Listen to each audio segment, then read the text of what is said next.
Hello students, today we will be continuing the previous lecture of growth and development, and we will be moving forward with developmental milestones. As we have studied in the previous class about growth and development, हमने development के बारे में भी कुछ aspects उसमें cover किए थे, जैसे कि growth is also a continuous process. It starts from cephalocaudal direction and from proximo-distal direction. ये सारी चीज़ें हमने previous lecture पे discuss की थी. एक बार हमारा ग्रोथ एंड डेवलपमेंट का लेक्चर की सीरीज़ पूरे हो जाएंगे तो हम एक बार जिस्ट में वापस से रिवीजन भी कर लेंगे. तो now we will move forward with developmental milestones. अब ये माइलस्टोन्स क्या होते हैं? डेवलपमेंटल माइलस्टोन्स वो होते हैं जो हर एक इंडिविजुअल अपनी लाइफ में एक पर्टिकुलर टाइम पे अचीव करता है. It is not fixed but it is predictable. So fixed का मतलब होता है कि समझ लो कि एक साल में if it is like in 1 year a baby starts walking with support. So ये एक प्रिडिक्टेबल वैल्यू है जो उस एज पे आनी चाहिए. That is predictable but it is not fixed. कुछ एक बच्चे 13 months पे भी स्टैंड अप करने लगते हैं, कुछ एक 14 पे भी स्टैंड अप करने लगते हैं, कुछ एक 11 months पे भी हो जाते हैं जो पहले हो जाते हैं. तो इस तरह से ये रेंज है बट एक प्रिडिक्टेबल वैल्यू के हिसाब से हमने वो माइलस्टोन्स एवरेजली पुट अप किए हैं ताकि हम नॉर्मल और एबनॉर्मल में डिफ्रेंशिएट कर सकें. तो एक एग्ज़ाम पॉइंट ऑफ व्यू से भी इतना इम्पॉर्टेंट है क्योंकि वो जो एवरेज है वो आपको पर्टिकुलरली याद करने पड़ते हैं कि कौन से टाइम पे कौन सा माइलस्टोन अपीयर होने वाला है. और प्रैक्टिकल पॉइंट ऑफ व्यू से भी इतना ही इम्पॉर्टेंट है क्योंकि आपको नॉर्मल वैल्यूज़ का रेंज पता होगा तो ही आप एबनॉर्मल में डिफ्रेंशिएट कर सकोगे. कि अगर कोई मदर आके आपको कोई सवाल पूछे कि मेरा बच्चा 2 साल का हो गया है, अभी तक वो बोल नहीं पाता है, सो यू शुड अंडरस्टैंड. बोल नहीं पाता है मतलब क्या क्या बोल सकता है? कूइंग करता है या फिर जार्गोनिंग करता है या फिर वन वर्ड बोलता है, जैसे कि मोनोसिलेबल बोल रहा है, बाइसिलेबल बोल रहा है. तो ये सारा डिफ्रेंशिएशन आपको तब आएगा जब आप नॉर्मल डेवलपमेंटल माइलस्टोन्स अच्छे से समझ पाओगे. तो आज हम वही देखेंगे कि नॉर्मल डेवलपमेंटल माइलस्टोन्स कौन से एज पे एवरेजली अपीयर होने चाहिए. ये फिक्स्ड नहीं है. It is like 2 to 3 months before और 2 to 3 months afterwards also, but averagely हमें ये माइलस्टोन्स इस एज पे हम प्रिडिक्ट कर सकते हैं. ओके, डेवलपमेंटल माइलस्टोन्स 4 parts में डिवाइडेड है. One is gross motor, fine motor, social and lingual. Gross motor means वो सारे माइलस्टोन्स या फिर वो पार्ट के माइलस्टोन्स जो कि हमारे ग्रॉसली मसल्स या फिर ग्रॉसली बोन्स को इन्वॉल्व करते हैं. Those are gross motors. Fine motors means जब फाइन नर्वस सिस्टम का फाइननेस जब जैसे जैसे आने लगता है वैसे वही पर्टिकुलर मूवमेंट्स में फाइननेस आने लगती है.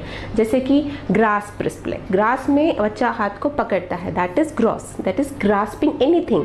बट वही ग्रास्प रिफ्लेक्स जब फाइन होने लगती है, जैसे हम पिंसर ग्रास्प करते हैं, तो वो फाइन मोटर होती है. तो gross motor means walking and all, वो सारे ग्रॉस मोटर्स है जहाँ आपके बड़े मूवमेंट्स, विजुअलाइज मूवमेंट्स जो होते हैं वो विजिबल होते हैं. फाइन मोटर्स जब उन्हीं मूवमेंट्स में फाइननेस आती है, नर्वस सिस्टम इन्वॉल्वमेंट के साथ जब मसल्स की फाइन मूवमेंट्स आप कोऑर्डिनेट कर पाते हो, that is fine motor. Next is social. Social milestone जब बच्चा अपनी सोसाइटी से इंटरेक्ट करना स्टार्ट करता है. इंटरेक्टिंग सोसाइटी से मतलब starts with mother than others, और धीरे धीरे वो interaction non living things, living things के साथ कैसे धीरे धीरे कोऑर्डिनेट करता है या फिर समझने लगता है. Those are social milestones. Then is lingual milestone. Lingual means language. जब बच्चा कोई भी टाइप का लैंग्वेज बोलना स्टार्ट करता है. Language means not only a particular language या रीजनल लैंग्वेज, ऐसे नहीं वो कौन से भी रीजन का लैंग्वेज बोल रहा हो, बट एटलीस्ट ही वोकबलाइजेस.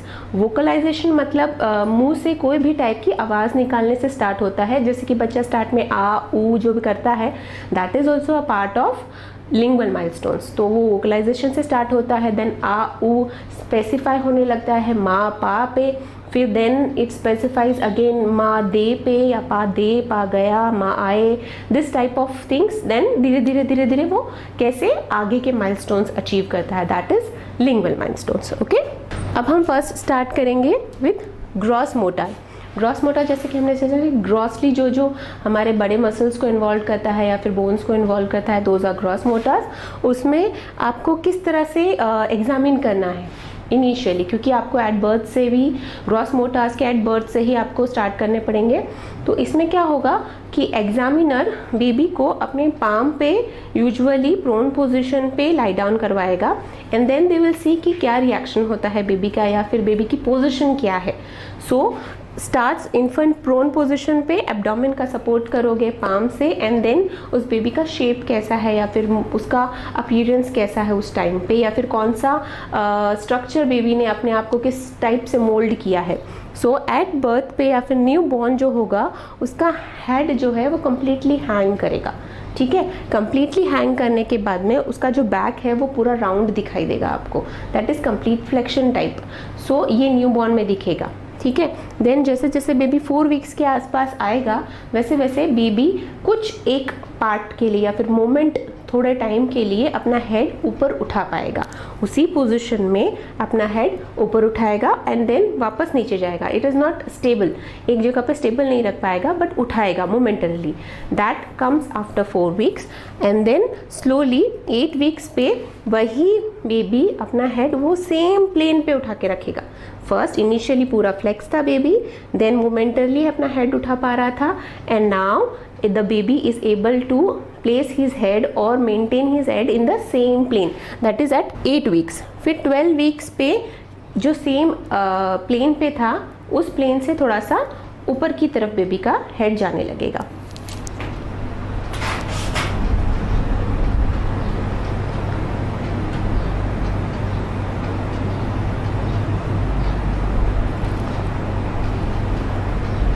अगर पिक्चर के हिसाब से हम लोग थोड़ा सा समझने की कोशिश करें तो इनिशियली जब बेबी को, अभी ये तो जैसे कि इस पिक्चर में बेबी को सिटिंग पोजीशन में रखा गया है, बट हमने जो एग्जांपल लिया था उसमें बेबी को एग्जामिनर के हैंड में हमें इस तरह से प्लेस करना है। जब बेबी का हेड और लिम्स इस तरह से राउंड शेप में, जो यही सेम राउंड जो आपको यहाँ दिखाई देगा उसका बैक का आर्च वो आपको एग्जामिनर के पाम पे दिखाई देगा, ठीक है, वो होगा at birth. Then slowly 4 weeks पे बेबी का हेड जो है मोमेंटरली लिफ्ट करेगा ऊपर की तरफ। Then slowly at 8 weeks baby same plane पे अपना हेड मेंटेन कर पाएगा, ठीक है, सेम प्लेन पे at 4 weeks and then at around 12 weeks उस बेबी का हेड जो है सेम प्लेन से थोड़ा सा ऊपर की तरफ वो हेड होल्ड कर पाएगा। देन धीरे धीरे जैसे जैसे उसके वीक्स इंक्रीज होंगे, so it is like at 3 months baby अपना हेड जो है वो ऊपर की तरफ टिल्ट कर पा रहा है। तो धीरे धीरे वो प्रोग्रेस किस तरह से होगा वो हम देखेंगे। Then at 4 months around baby को अगर आप सिटिंग पोजीशन में डालो तो उसका जो स्पाइन का कर्वेचर है वो स्टिल फ्लेक्स्ड दिखाई देता है, बट अराउंड 5 to 6 मंथ्स पे उसका कर्वेचर धीरे धीरे कम होता जाता है एंड देन वो अराउंड 7 मंथ्स पे किसी चीज़ को होल्ड करने की कोशिश करता है या फिर पकड़ने की कोशिश करता है एंड एट 10 मंथ्स उसका स्पाइन स्ट्रेट होने लगता है। Means now baby is able to keep his spine straight. वो धीरे धीरे जैसे जैसे मैच्योरिटी या फिर डेवलपमेंट होता है वैसे वैसे उसकी स्पाइन का कर्वेचर जो है वो फ्लेक्स से स्ट्रेट होने लगता है, ठीक है। उसी तरह से उसके ग्राउलिंग और स्टैंडिंग एंड वॉकिंग वाले जो माइलस्टोन्स हैं वो भी डेवलप होने लगते हैं। जैसे कि आप देख रहे हो यहाँ पे एक बेबी जो 3 to 4 मंथ्स के एज ग्रुप में है वो स्लोली अपने आर्च को या फिर अपने एब्डोमेन को ग्राउंड से ऊपर रख सकता है अगर वो सुपाइन पोजीशन पे है तो, ठीक है।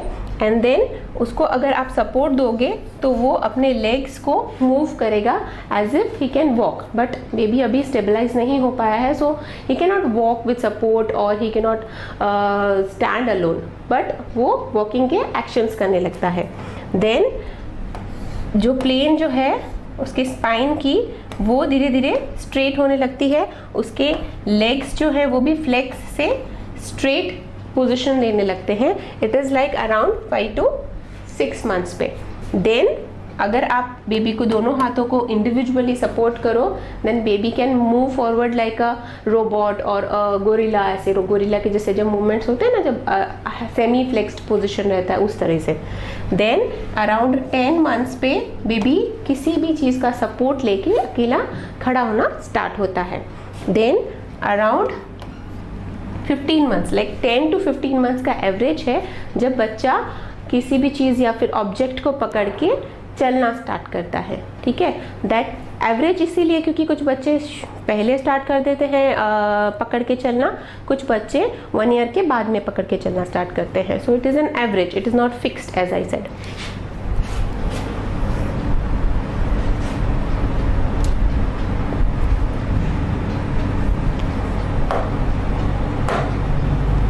जैसे कि अभी हम लोग ने पिक्टोरियल बुक प्रेजेंटेशन में देखा कि 3 मंथ का बच्चा अपना नेक को होल्ड करने लगता है। होल्ड करने लगता है means the baby can hold his neck above the plane. जो हमने अगर प्रोन पोजीशन पे देखा उस तरह से, या फिर सिटिंग पोजीशन पे देखोगे तो बच्चे का जो हेड है वो एक जगह स्टिल रह सकता है, उसका हेड होल्ड कर सकता है। तो जो नेक होल्डिंग या फिर हेड होल्डिंग वाला क्वेश्चन जिस तरह से आता है वो 3 मंथ्स पे आता है। ये आपको इम्पॉर्टेंट क्वेश्चन भी आता है, याद रखने के लिए भी ये इम्पॉर्टेंट है, क्योंकि 3 मंथ्स के बाद ही आप बच्चे को जो नेक का सपोर्ट यूजुअली 3 मंथ्स तक देते हो, वो नेक का सपोर्ट 3 मंथ्स से इसलिए ज़रूरी है क्योंकि 3 मंथ्स के आसपास ही वो नेक होल्डिंग आता है, उसके पहले नहीं आता है। मोस्ट बेबीज़ को 3 मंथ्स के आसपास वो नेक होल्डिंग आ जाता है। ओके, कुछ बेबीज़ को थोड़ा लेट आता है, कुछ बेबीज़ को थोड़ा जल्दी आ जाता है, that is an average. Okay, but exam point of view से आपको ये 3 मंथ्स नेक होल्डिंग इम्पॉर्टेंट है। Then we come forward to 6 months, जहाँ बेबी को अगर आप लेटाओगे अकेले तो वो अपना पोजिशन जो है प्रोन टू सुपाइन करने लगेगा। ठीक है, इट स्टार्ट्स बाय 5 मंथ्स। जब 5 मंथ्स पे पहले प्रोन टू सुपाइन होगा, देन 5 to 6 या 6 to 7 मंथ्स पे सुपाइन टू प्रोन होगा। So this will be first prone to supine, और सुपाइन टू प्रोन ये बाद में आएगा। ठीक है, तो आपको ये भी एक इम्पॉर्टेंट क्वेश्चन पॉइंट है कि प्रोन टू सुपाइन पहले होने लगेगा बेबी और सुपाइन टू प्रोन बाद में होगा। ओके, फिर 6 मंथ्स पे एक और माइलस्टोन अचीव करेगा बेबी, सिट्स विद सपोर्ट। जैसे कि हमने पिक्टोरियल रिप्रेजेंटेशन में भी देखा था कि बेबी को जब बिठाओ विद सपोर्ट तो बेबी बैठ सकता है विद सपोर्ट। ठीक है, इट इज़ लाइक 6 मंथ्स के बाद में एक बार उसका स्पाइन का कर्वेचर जो है, जैसे कि हमने देखा था, वो स्ट्रेट होने लगता है, और around 8 to 9 months baby without support बैठने लगता है। सो वो हमने जो स्पाइन का कर्वेचर देखा था उस हिसाब से जब स्पाइन को वो अच्छे से सपोर्ट करने लगेगा तो बेबी विदाउट सपोर्ट भी बैठ सकता है। That is a process which includes development of the spine. फिर 8 मंथ्स पे बेबी क्राउल करने लगता है एंड 10 मंथ्स पे क्रीप।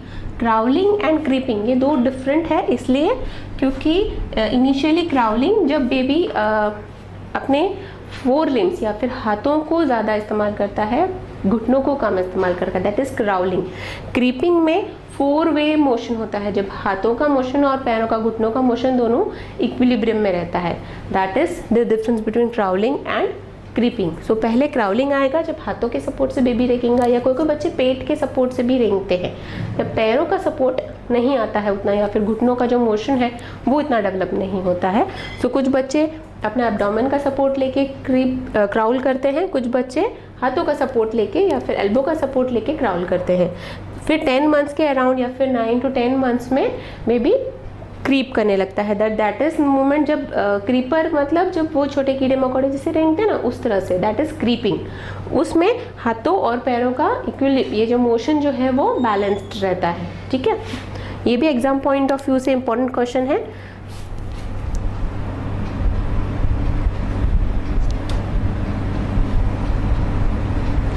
अब थोड़ा सा रिवीजन करेंगे इसमें। जैसे 1 मंथ का बेबी है, इसमें वो प्रोन टू सुपाइन या सुपाइन टू प्रोन पोजीशन पे नहीं टर्न हो रहा है, या फिर अपना हेड जो है वो एक ही प्लेन पे रख पा रहा है, उस हेड को मूव नहीं कर पा रहा है।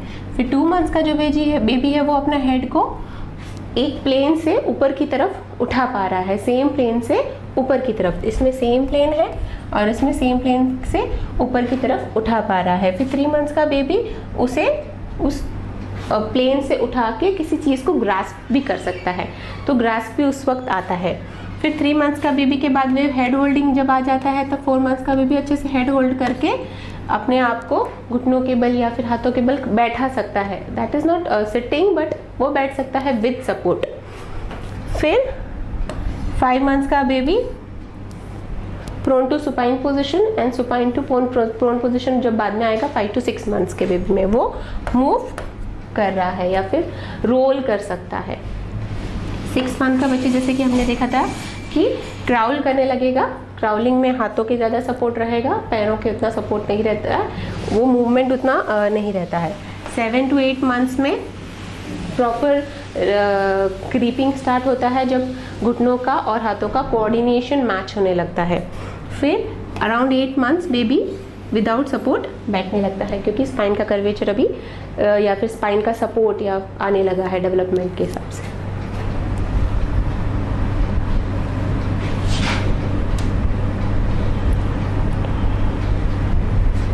अब 9 मंथ्स का baby stands holding on to a furniture. 9 months का बेबी क्योंकि स्पाइन का कर्वेचर जो कहा कि स्ट्रेट होने लगा है या फिर विदाउट सपोर्ट बैठने लगा है 8 मंथ्स का बेबी. सो 9 मंथ्स का बेबी अभी कोई भी चीज़ को पकड़ के खड़ा हो सकता है, एंड धीरे धीरे उसको पकड़ के पहले तो खड़ा होगा. खड़ा होने के बाद में वो धीरे धीरे वॉक करने लगेगा सपोर्ट के साथ. देन स्लोली एक 1 हैंड सपोर्ट लेता है, then slowly individually baby walk करने लगता है. दैट इज 9 मंथ्स पे stands holding on to a furniture. फिर 12 मंथ्स पे बेबी वॉक्स 2 हैंड हेल्ड और होल्डिंग टू अ फर्नीचर. धीरे धीरे जैसे पहले स्टैंड किया, फिर बेबी वॉक करने लगा है एट अराउंड 12 मंथ्स. जैसे कि हमने पहले भी डिस्कस किया था कि it is not exactly 12 months. So it is not exact, it is just a predictable time. It is milestones जो होते हैं वो एक प्रिडिक्टेबल टाइम के साथ होते हैं, but it is not fixed.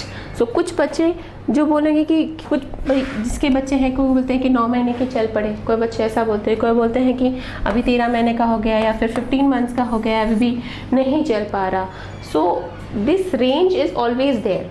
This is only an predictable value. तो 12 मंथ्स पे वॉक्स 2 हैंड हेल्ड और holding on to a furniture. But अभी इंडिविजुअली उतना उसमें ये नहीं आया है कि वो फर्नीचर को छोड़ के इंडिविजुअली चल सके. ठीक है.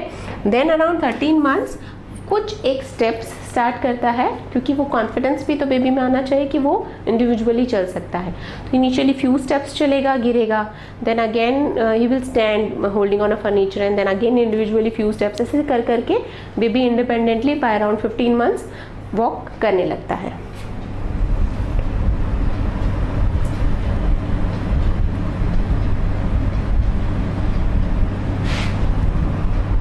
जैसे कि हमने डिस्कस किया था, मे बी इनिशियली ये स्लीपिंग पोजीशन है, ये स्लीपिंग पोजीशन है जब स्ट्रेट रहता है. देन बेबी इंडिपेंडेंटली या फिर विदाउट एनी सपोर्ट बैठने लगता है.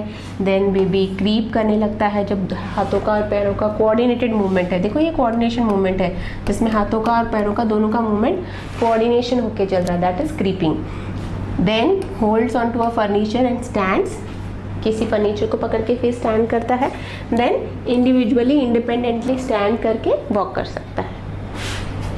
That is around 15 to 18 months.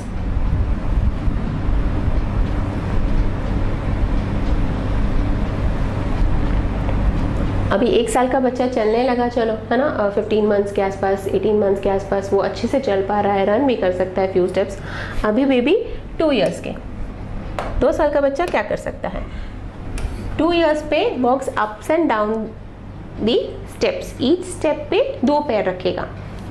सीढ़ियाँ ऊपर भी चढ़ेगा, नीचे भी उतरेगा, बट हर एक सीढ़ी पे दोनों पैर रखेगा. एक पैर रख के नहीं चढ़ेगा. सो 2 ईयर विद 2 फीट. ठीक है. वो पीछे भी चल सकता है, मतलब जब, क्योंकि इनिशियली 1 ईयर पूरा 1 साल हमने देखा कि बच्चा चलना सीखा, भागना सीखा. अब बच्चा पीछे बैकवर्ड भी चल सकता है.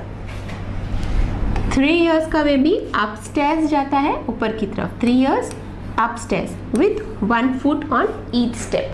क्योंकि 2 साल का बच्चा 2 फुट, 2 इयर्स 2 फुट था. 3 इयर्स का बच्चा अपस्टेयर्स जाएगा, only upstairs.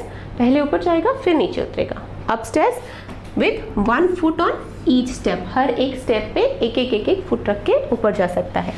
And then 3 tricycle. 3 years का बेबी ट्राईसाइकिल चला सकता है। ओके, ये एग्जाम पॉइंट ऑफ, मैं 3 बार बार इसलिए बोल रही हूँ क्योंकि एग्जाम पॉइंट ऑफ व्यू से भी ये इंपॉर्टेंट है कि ट्राईसाइकिल कौन से एज पे चला सकता है या फिर अपस्टेयर्स कौन से एज पे जा सकता है। So it is 3 years goes upstairs, 3 years for try rides a tricycle. Okay, 3 ये इस तरह से आप रिमेंबर कर सकते हो। देन आप क्योंकि अपस्टेयर्स जाना सीखा, 4 इयर्स का बेबी, क्योंकि यहाँ पे स्लाइडिंग है, 4 इयर्स का बेबी कम्स डाउनस्टेयर्स। ठीक है, डाउनस्टेयर्स भी with 1 foot on each steps, क्योंकि हमने जैसे देखा 2 इयर्स का बेबी भी डाउनस्टेयर्स आ रहा है but with 2 steps on 2 foot on each steps with holding a the railing को होल्ड करके वो चलता है और हर एक स्टेप पे दोनों पैर रखता है। बट 4 इयर्स का बेबी अगर हो गया तो उसके बाद downstairs with 1 foot on each step पे एक पैर रख के इंडिविजुअली नीचे उतर सकता है। हॉप्स मतलब दोनों पैर के साथ जंप करें। ठीक है, 5 इयर्स स्किपिंग जो रोप से खेलते हैं वो एक कोऑर्डिनेटेड मूवमेंट होता है जिसमें आपको हैंड, आई और लेग का कोऑर्डिनेशन चाहिए रहता है। जब वो स्किपिंग रोप चलती रहती है एंड देन स्किपिंग रोप के ऊपर से वो स्किप करने सीखता है या फिर एक कोई ब्लॉक के ऊपर से कूदना सीखता है baby, that is around 5 years.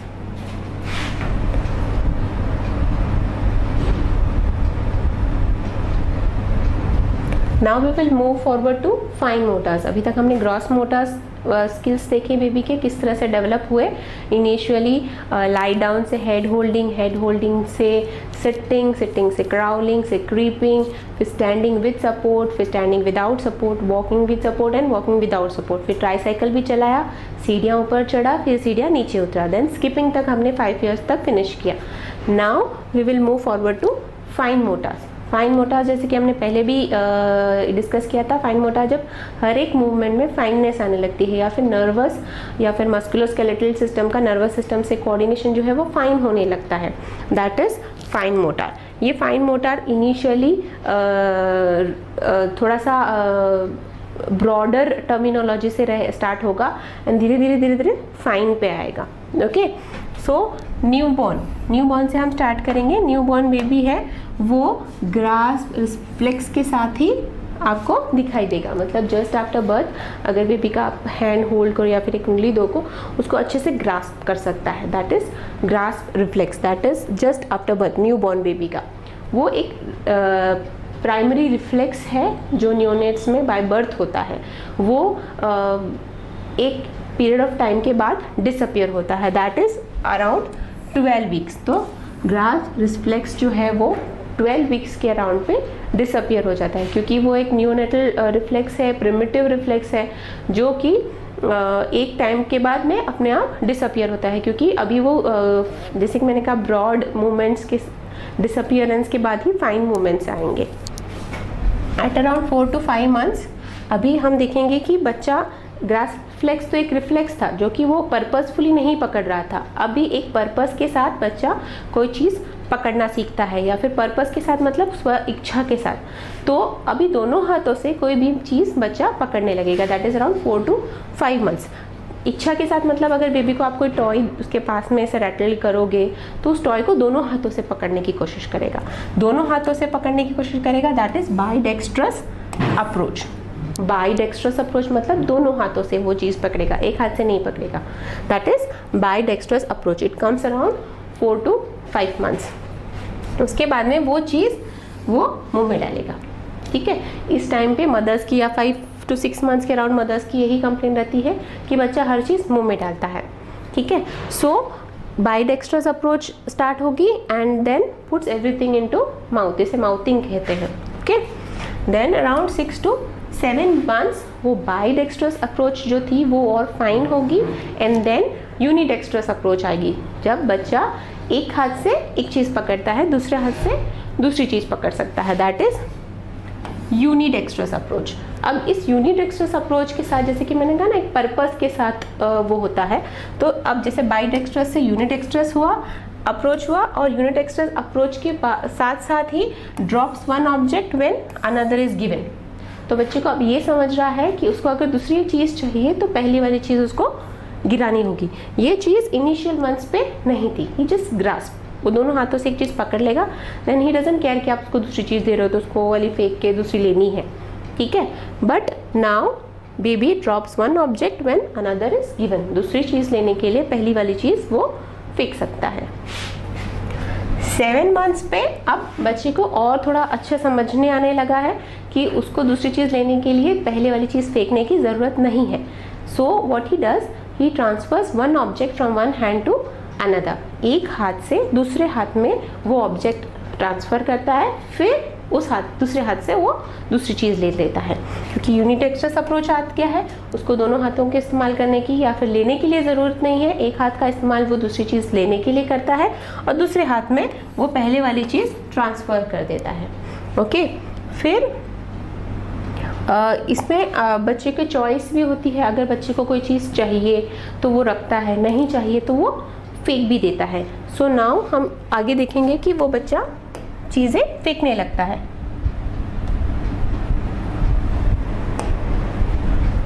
ये इनिशियल जब पूरा हैंड का इन्वॉल्वमेंट था, ग्रास्प रिफ्लेक्स था, जो कि इनिशियल ईयर्स में भी आता है, पूरा हाथ का ग्रास्प रिफ्लेक्स, ठीक है। फिर वही आगे जाके फाइन होता है जिसमें सिर्फ फिंगर्स का कोऑर्डिनेशन है, it comes to pincer grasp, इसको पिंसर ग्रास्प कहते हैं, जहाँ की फिंगर का फाइन कोऑर्डिनेशन है। यहाँ पे फाइननेस नहीं है, यहाँ पे सिर्फ होल्ड कर रहा है, ठीक है। बट यहाँ पे आगे जाके यही चीज़ फाइन होती है जिसे हम पिंसर ग्रास्प कहते हैं। ये 9 मंथ्स के अराउंड आता है और वो आगे जाके उसका इम्प्रूवमेंट होता है, पहले इतना फाइन नहीं रहता है, वो इमैच्योर रहता है। सो 9 मंथ्स पे हमने देखा कि बच्चे को पिंसर ग्रास्प आ गया, ओके। बट ये इमैच्योर है, मतलब वो इतने अच्छे से होल्ड नहीं कर पाता, वो कभी कभी गिर जाती है, फाइन नहीं रहती, ठीक है। बट अराउंड 1 ईयर वो ही पिंसर ग्रास्प जो है वो मैच्योर हो जाती है, ठीक है। तो हमने देखा कि एक ब्रॉड होल्डिंग से धीरे धीरे फाइन मूवमेंट्स की तरफ या फिर उंगलियों की तरफ उसका डेवलपमेंट बढ़ता जा रहा है, कोऑर्डिनेशन बढ़ता जा रहा है। अब 1 ईयर का बेबी जहाँ पिंसर ग्रास्प एक अच्छी तरह से मैच्योर हो गई है, अब उसको ये जो माउथिंग स्टार्ट हुई थी अराउंड 5 to 6 मंथ्स, जब बच्चा हर चीज़ मुंह में डालता था, अब बच्चे को धीरे धीरे समझ में आने लगा है या फिर ज़रूरत नहीं है, या फिर वो समझ में कोऑर्डिनेशन आने लगा है कि बच्चे को हर चीज़ मुंह में नहीं डालने के लिए चाहिए, उसको खेलने के लिए भी चाहिए। So it starts playing with the object and then he also understand the coordination of giving to other person. पहले तो एक हाथ से दूसरे हाथ खुद के ट्रांसफ़र करता था, अब उसको वही कोऑर्डिनेशन जैसे कि हम आगे पढ़ेंगे सोशल डेवलपमेंट में, वही डेवलपमेंट यहाँ पे भी है कि वो सोसाइटी से इंटरेक्ट करने का ही यही एक पार्ट है, जब वो अपने हाथ से दूसरी चीज़ दूसरे को भी दे सकता है। So the baby gives toy to the examiner और माउथिंग रिड्यूस हो गई, but casting appears at around 12 months, that is 1 year. Casting क्या होती है? पर्पजफुली थ्रोइंग, ठीक है। पहले तो एक चीज़ ऑब्जेक्ट दूसरी चीज़ को लेने के लिए वो पहली चीज़ गिराता था, बट अभी पर्पसली वो चीज़ फेंकना स्टार्ट करता है, दैट इज कास्टिंग। उसी टाइम पीरियड के अराउंड 10 to 12 मंथ्स में बेबी खुद को फीड कर सकता है। खुद को फीड मतलब कोई चीज़ खुद लेके खा सकता है, बट खाने के टाइम वो बच्चा गिराएगा, तो it is self feeding with spillage, ठीक है। ये with spillage around 10 to 12 months start होता है। उसको बच्चे को कोई आप बिस्किट दे दो या फिर कोई च्यूएबल चीज़ दे दो, वो हाथ में लेगा, खाने की कोशिश करेगा, कोऑर्डिनेशन आने लगेगा कि माउथ यहाँ पे है, बट वो गिराएगा, तो it is with spillage. At around 15 months और नाउ अराउंड 18 मंथ्स यही सेल्फ फीडिंग जो है वो इम्प्रूव होती है। तो पहले 10 to 12 मंथ्स में विद स्पिलेज है, देन 15 मंथ्स पे ये with cup without spillage.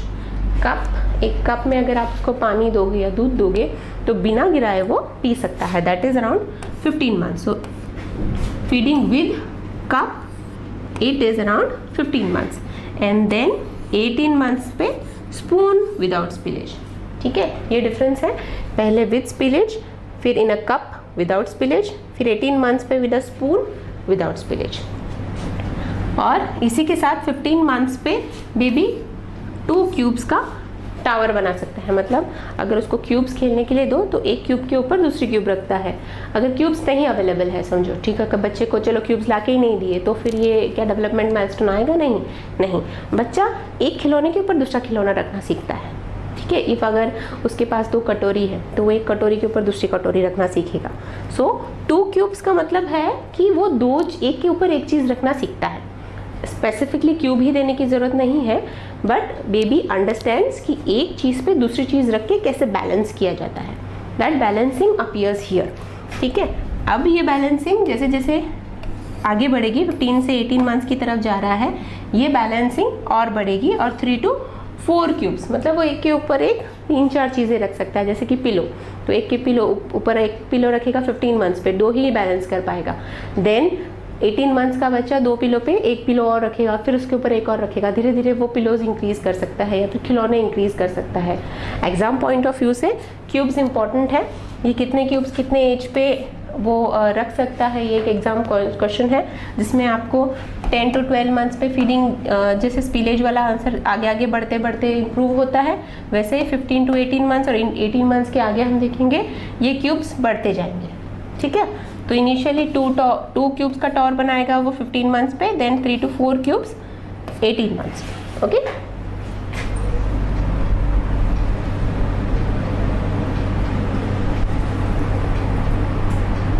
Now baby is 2 years old। 2 years old का कितना टावर बनाएगा?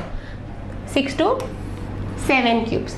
ठीक है, इनिशियली 2 15 मंथ से, देन 18 to 3 to 4 हो गया, देन 2 years पे 6 to 7 क्यूब्स का टावर बना सकता है। अब बच्चा क्योंकि 6 to 7 बहुत ऊंचे होते हैं तो मतलब उतना बैलेंसिंग सीख गया है, उतना बैलेंसिंग सीख गया तो बच्चा बुक भी एक एक पेज टर्न कर सकता है। इसके पहले 18 मंथ्स का बच्चा एक पेज टर्न नहीं करेगा, उसको बुक दोगे तो वो एक साथ 5-6 पेजेस ऐसे टर्न करेगा, पेजेस टेयर भी करेगा, टेयर तो ये भी करेगा बट ही अंडरस्टैंड दैट वो फाड़ रहा है। तो अब बच्चा एक पेज टर्न करना सीखता है, दैट इज अराउंड 2 years। अब ये एक इम्पॉर्टेंट लाइन है कि बेबी कॉपीज अ लाइन।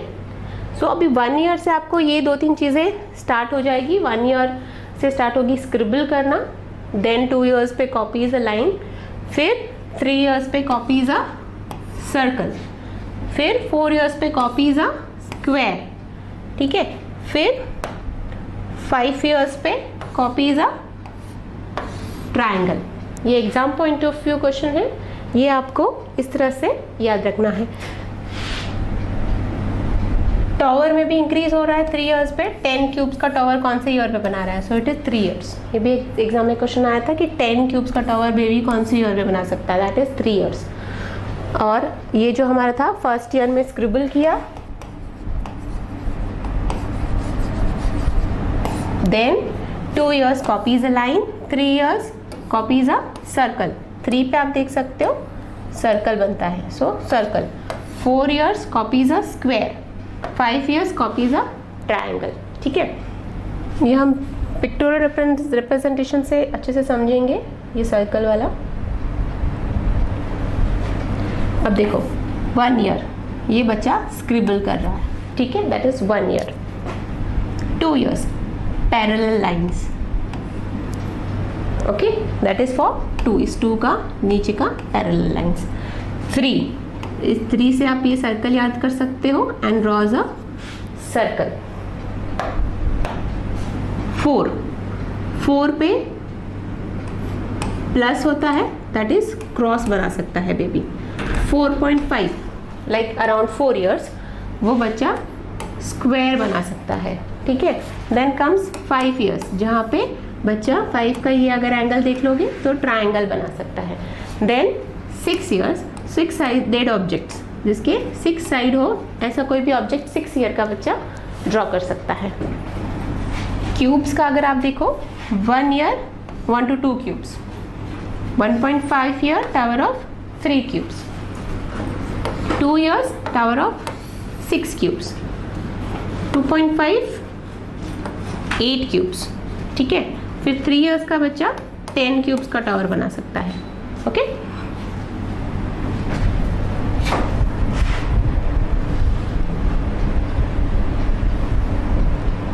अब हम आगे बढ़ेंगे लैंग्वेज माइलस्टोन्स पे। जैसे हमने पहले डिस्कस किया था कि जो भी वोकलाइजेशन स्टार्ट होगा या फिर जो भी वॉइसिंग स्टार्ट होगा that will come under language और लिंगुअल माइलस्टोन। ये 1 to 2 मंथ से स्टार्ट हो जाता है जब बच्चा वोकलाइज करने लगता है। वोकलाइज मीन्स इनिशियली जो वोकल कॉर्ड से अनस्पेसिफाइड जो भी वॉइस निकलती है उस तरह की वॉइस आप वोकलाइजेशन में लोगे। That is around 1 to 2 months. तो वो होगा start of using the vocal cords. अब आपको समझ में आएगा कि बेबी के वोकल कॉर्ड्स जो है वो डेवलप होना स्टार्ट हो गए हैं या फिर it can produce sounds. Now 3 months का बेबी कूइंग करता है। कूइंग मीन्स स्पेसिफाइड वॉइसेस रहते हैं जो बच्चा स्पेसिफिकली किसी को देख के वॉइसेस निकालता है, दैट इज कूइंग। ठीक है। 6 months around baby starts babbling. Babbling means अब माँ, बा, पा इस तरह के वॉइसेस, बट वो स्पेसिफिक किसी को देख के नहीं होते, that is unspecified, but baby starts बुआ, आ इस तरह के वॉइसेस वो निकालना है, that is babbling. That comes around 6 months. इसके सारे जो हैं वो सारे ही इंपॉर्टेंट हैं, सारे ही एग्जाम में आए हुए हैं, तो ये सारे ही आपको याद रखना ज़रूरी है। वोकलाइजेशन से स्टार्ट करेंगे कूइंग, कूइंग से babbling, then first word, first meaningful word. Words तो वो भी हैं, का, बा, टा, जो बैबलिंग में बोल रहा था, माँ, पा, वो भी मीनिंगफुल है, बट वो किसी को स्पेसिफिक देख के नहीं बोलता है या फिर वो समझता नहीं है कि वो माँ को माँ बोल रहा है या फिर पापा को पा बोल रहा है या दादा को दा बोल रहा है। He doesn't understand, he just vocalises. ठीक है। बट अब 10 to 12 मंथ्स में मीनिंगफुल वर्ड्स बोलने लगता है। मीनिंगफुल मीन्स स्पेसिफिक पर्सन को देख के या फिर स्पेसिफिक चीज़ को देख के उसको मीनिंग समझ में आके देन उसको बोलना, that is first meaningful word. That comes around 10 to 12 months. 15 मंथ्स पे अभी उसके पास बहुत सारे वर्ड्स जमा हो जाते हैं बच्चे के पास जो कि वो अंडरस्टैंड करता है, बट अब उसको उतना स्पेसिफिकली वोकलाइज नहीं कर पाता, तो जम्बल अप करता है सारे वर्ड्स को एक साथ। तो वो jumbling up of words is known as jargoning. ठीक है। ये भी एग्जाम पॉइंट ऑफ व्यू से बहुत इंपॉर्टेंट है।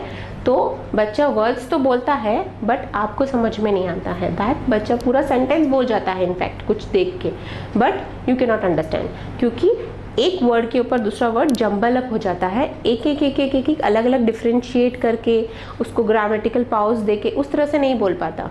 So he understands many words, he talks many words, but he talks piled up. वो पाइलिंग अप जो हो जाती है दैट इज जार्गोनिंग। जो बच्चा कुछ भी बोल जाता है जो आपको समझ में नहीं आता है, ऐसा लग रहा है फॉरेन लैंग्वेज बोल रहा है, that is jargoning. That comes around 15 months of age. ये भी एग्जाम पॉइंट ऑफ व्यू से इंपॉर्टेंट क्वेश्चन है। Around 2 years, this is the time जब बच्चा एक सेंटेंस अच्छे से फॉर्म कर सकता है। ग्रामर मिस्टेक्स करता है बट पूरा सेंटेंस बोल पाता है। सेंटेंस बोलने का जो स्टार्ट होता है दैट इज अराउंड 2 years। उसके बाद में उसमें ग्रामर, पॉज आना, फुल स्टॉप कहाँ देना है, मेल को मेल वर्जन देना और फीमेल को फीमेल वर्जन देना, ये सारी चीज़ें, पास्ट टेंस, प्रेजेंट टेंस, वो 2 साल के बाद में होता है। 3 years का बेबी जो है वो पास्ट और प्रेजेंट को, जैसे कल था और कल है में डिफरेंस समझने लगता है, that is around 3 years। 4 years का बेबी आपको स्टोरी सुना सकता है। स्टोरी मीन्स फुल स्टोरी, जैसे कि जिसमें पास्ट, प्रेजेंट और फ्यूचर टेंस हो, जिसमें फुल स्टॉप्स हो, जिसमें ग्रामर्स हो, वो सारे एक लाइन से वो पूरा स्टोरी आपको सुना सकता है, दैट इज अराउंड 4 years।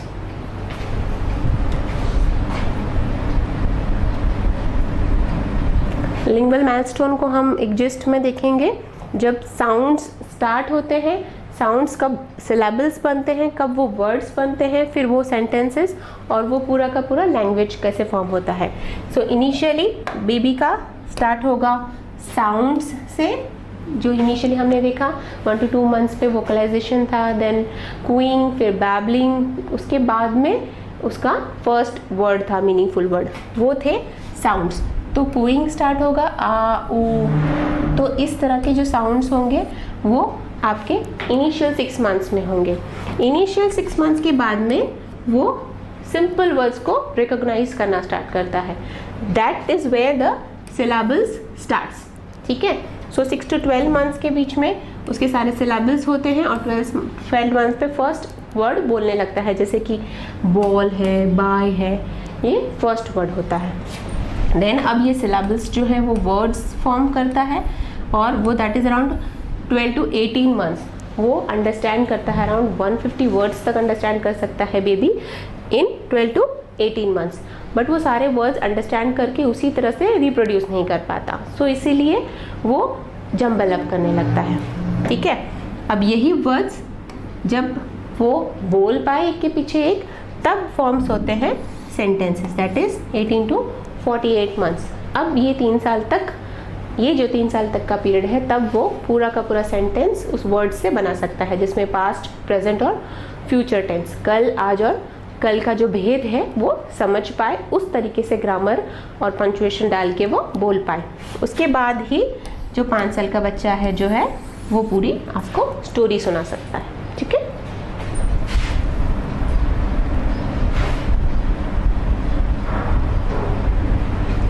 अब हम सोशल माइलस्टोन्स की तरफ पढ़ेंगे। जैसे कि हमने पढ़ा कि सोशल माइलस्टोन्स वो होते हैं जब बेबी अपनी सोसाइटी या फिर अपने खुद को, सेल्फ को छोड़ के दूसरी चीज़ों के साथ कोऑर्डिनेशन या फिर कांटेक्ट स्टार्ट करता है, that is social. Social milestone begins at 2 months. 2 months में फर्स्ट सोशल है जब बच्चा सोशल स्माइल लेने लगता है। इससे पहले भी 1 मंथ का जो बच्चा है वो अपनी मदर के साथ कोऑर्डिनेट करता है या फिर अंडरस्टैंड करता है, बट वो जो है वो सोशली उसको एक्सप्रेस नहीं कर पाता। ठीक है, this expression starts at 2 months, जब वो बच्चा किसी भी फैमिलियर फेस को देख के स्माइल करने लगता है, that is at 2 months. Social smile एक इंपॉर्टेंट क्वेश्चन है, तो social smile starts at 2 months. 3 months पे बच्चा मदर को रिकॉग्नाइज करता है। जैसे कि मैंने पहले कहा था कि 1 मंथ का बेबी भी अपनी मदर के साथ कांटेक्ट कर सकता है, रिकॉग्नाइज कर सकता है, बट वो एक्सप्रेस नहीं कर सकता। That expression of mother comes at 3 months. So social milestone पे हम वही माइलस्टोन्स पढ़ेंगे जिसमें एक्सप्रेशंस आए। So those expression comes at 3 months, जब बच्चा अपनी मदर को दूसरी अदर फीमेल्स से अलग रिकॉग्नाइज कर सके तो वो उसी के पास जाता है या फिर जाने की कोशिश करता है। 6 to 7 मंथ्स पे बेबी अब नॉन लिविंग ऑब्जेक्ट्स के साथ अपना कोऑर्डिनेशन या फिर कांटेक्ट स्टार्ट करता है, जब वो नॉन लिविंग थिंग्स के साथ खेलने लगता है। यही वो टाइम है जब बच्चा दूसरी चीज़ों को पकड़ने लगता था, जब उसका खिलौने की तरफ अट्रैक्शन बढ़ता है। सो मिरर में भी अपनी इमेज देखना स्टार्ट करना वो भी इसी टाइम आता है। This is also an important question, जब बच्चा अपना मिरर इमेज कब देखना स्टार्ट करता है या फिर मिरर में अपने आप को पहचानना कब स्टार्ट करता है, that is around 6 to 7 months. अब वो मिरर इमेज के साथ प्ले करता है मतलब ही डजंट एक्चुअली अंडरस्टैंड्स कि वो उसी की एक रेप्लिका है, so he plays with that. At around 7 months stranger anxiety. अब बच्चा 3 मंथ्स में अपनी मदर को रिकॉग्नाइज करने लगता है, बट उसको वो डिफ्रेंसिएशन कि these are familiar faces and this is a stranger, and वो जो डर है स्ट्रेंजर से या फिर familiarity with the familiar faces and anxiety towards the others, वो होगा 7 मंथ्स पे। यहाँ पे एक्चुअल डिफ्रेंसिएशन स्टार्ट होता है जब बच्चा एक्चुअली डिफरेंस कर पाता है कि कौन अपना है और कौन पराया है। 7 मंथ्स के बाद में अगर बच्चे को कोई स्ट्रेंजर या फिर कोई अदर रिलेटिव्स जिसको बच्चा जानता नहीं हो, वो अगर बच्चे के पास आए या फिर उसको लेने की कोशिश करे तो बच्चा रोने लगता है, दैट इज स्ट्रेंजर एंजाइटी। ये तब तक नहीं जाएगी जब तक वो ये अंडरस्टैंड कर सके कि अब उसको कौन से स्ट्रेंजर से डरने की ज़रूरत है या फिर कौन सो से नहीं। So it starts at 7 months. 9 months का बेबी बाय बाय बोल सकता है, so he understands the difference between coming and going, कौन आ रहा है कौन जा रहा है, इसमें डिफरेंस समझने लगता है, and then he can say bye bye.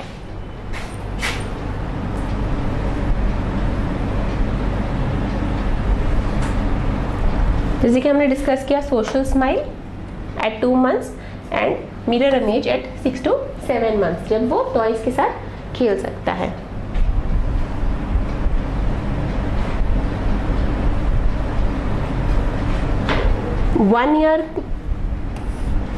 1 year का baby he can understand and से नो। अभी तक उसको हाँ या ना में समझ में नहीं आ रहा था, वो उसको कोई चीज़ आप दे रहे थे वो ले रहा था, कोई चीज़ के साथ खेल रहा था, जाना है तो जा रहा था, नहीं जाना है तो रो रहा था, बट अभी तक वो नो बोलना या फिर ना बोलना नहीं सीखा था। अब 1 साल का बच्चा अगर उसको कुछ नहीं चाहिए, कहीं नहीं जाना है, तो वो ना बोलता है। So baby shakes head for no. Shakes head मतलब वो ना के लिए अपनी गर्दन हिलाने लगता है। 3 years knows age, gender and identifies color. Age, sex और कलर, ठीक है। तो वो अपना एज, अपना नाम और जेंडर, ये 3 चीज़ें 3 years का बेबी बोल सकता है। एंड 3 साल का बच्चे को अभी आपको समझ में आने लगेगा कि वो पेन या फिर कोई चीज़ें कौन से हाथ से ज़्यादा उठाता है, तो राइट हैंड ही है या लेफ्ट हैंडेड है, ये 3 years पे डेवलप होता है। यही 3 साल का बच्चा अपने कपड़े खुद पहन सकता है, ठीक है। पहले पहनना सीखता है, देन स्लोली 3 years के बाद में अनड्रेसेस। तो पहले पहनना सीखेगा बच्चा कपड़ा, फिर खोलना सीखेगा। सो फर्स्ट बटनिंग होगा और फिर देन अनबटनिंग होगा, okay. 4 years complete bowel control. 3 years के बाद में बाउल कंट्रोल के लिए या फिर यूरिन और टॉयलेट के लिए आस्क करना स्टार्ट करता है। And then complete bowel control या फिर कंप्लीटली उसका बाउल कंट्रोल 4 years पे आता है। उसके पहले 3 years ड्राई बाय डे, फिर dry by night and then complete, ठीक है। ये कंप्लीट आते आते 4 years लग जाते हैं। कोई बच्चे 2 साल के बच्चे हैं वो भी बोलने लगते हैं, वो बोल सकते हैं या फिर इशारा कर सकते हैं उसको यूरिन आ रही है। They are also dry by night, they are also dry by day, क्योंकि वो बोलते हैं एंड वो करते हैं। बट ये जो इंडिपेंडेंसी है, एक तो किसी को ले जाना पड़ता है, एक तो इंडिपेंडेंटली जाके अपना काम करके बाथरूम से वापस आ सकता है। ये जो इंडिपेंडेंसी है, कंप्लीट इंडिपेंडेंसी, वो 4 years पे आती है। That's why it is complete bowel control. क्योंकि आप बोलोगे कि 3 साल का बच्चा भी तो टॉयलेट नहीं करता है कपड़ों में, बट उसको किसी को ले जाना पड़ता है, तो इंडिपेंडेंसी नहीं है। वो इंडिपेंडेंसी आप एक्सपेक्टेड एज जो है वो या फिर जो क्राइटेरिया में नॉर्म है वो 4 years पे है। 5 years पे कंप्लीट ब्लैडर कंट्रोल, ठीक है। तो यूरिन और फीकल ये दोनों के अलग अलग टाइमिंग है। यूरिन का कंट्रोल बाद में आएगा, बाउल का कंट्रोल पहले आ जाएगा। टॉयलेट के लिए या फिर सुसु के लिए बच्चा जो कंट्रोल रहता है वो 5 years पे आएगा, और टॉयलेट या फिर स्टूल्स के लिए या फिर पॉटी के लिए जो है वो पहले आ जाएगा 4 years पे, ठीक है। 5 years का बच्चा अपने शू के लेसेस बांधना सीख जाएगा। That is a complex process. आपको ईजी लगता है बट बच्चे के लिए वो टाई अप करना एक कॉम्प्लेक्स प्रोसेस है। वो कॉम्प्लेक्स प्रोसेस जिसमें पिंसल ग्रास्प और एवरीथिंग कोऑर्डिनेशन सारा चाहिए रहता है, दैट इज़ अराउंड 5 years।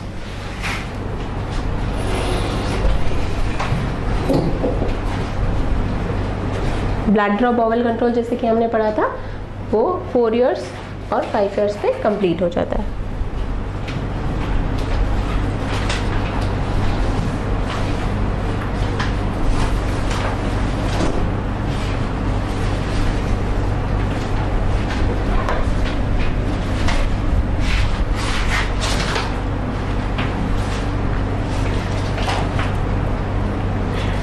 एक बार एक जिस्ट में वापस से रिवाइज कर लेंगे। आज हमने क्या क्या पढ़ा। हमने आज डेवलपमेंटल माइलस्टोन्स पढ़े जिसमें हमने 4 पार्ट्स में डिवाइड किए थे, जिसमें ग्रॉस मोटर था, fine motor, social and lingual, that is language. तो ये सारे डेवलपमेंट्स ब्रॉड टर्मिनोलॉजी से स्टार्ट होते होते फाइननेस की तरफ आते हैं, जिसमें हम मंथ्स का क्राइटेरिया, वीक्स के क्राइटेरिया से मंथ्स से ईयर की तरफ जाते हैं, ठीक है।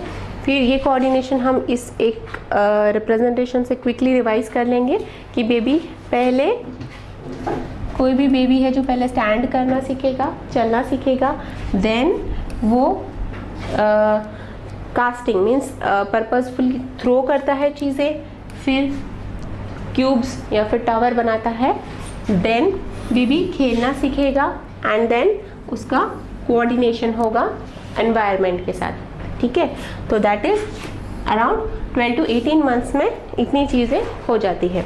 फिर 18 to 24 मंथ्स में इसी चीज़ों का जो कहते हैं ना फाइननेस डेवलप होती है। जैसे कि चलना से अभी वो दौड़ सकता है, खेलने या थ्रोइंग से अभी वो लेग से उसको कोऑर्डिनेट करके एक तरह से गोल कर सकता है।